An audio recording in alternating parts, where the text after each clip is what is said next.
This is a two-story commercial residential building na meron tayong 139.1 square meters.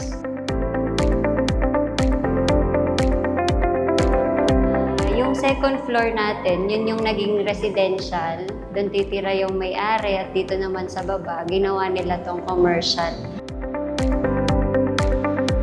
Una-una sa lahat, thank you Lord sa bahay na to. All glory and honor kay Jesus talaga. Thank you kay Engineer Martin, kay Engineer Mariel. So for the whole team ng M+M DC, salamat sa tulong nyo for making our dreams come true.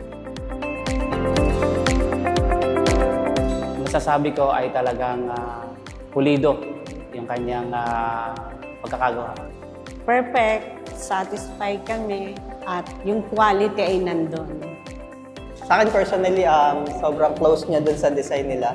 Sobrang napakapulido ng pagkakagawa and hindi lang sa labas nasunod yung gusto naming design. Pati yung sa loob, sobrang ganda.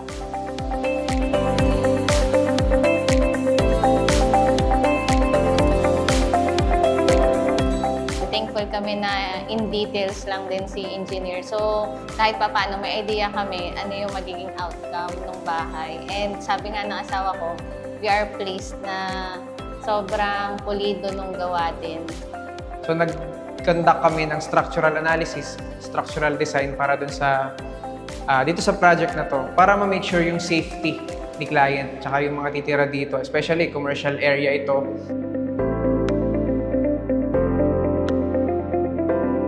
Talagang nangangarap lang kami dati na mayroong ganito, na magkaroon ng ganitong bahay. Siguro yung pinaka masasabi ko dito sa bahay, it's a testament of God's faithfulness sa buhay namin.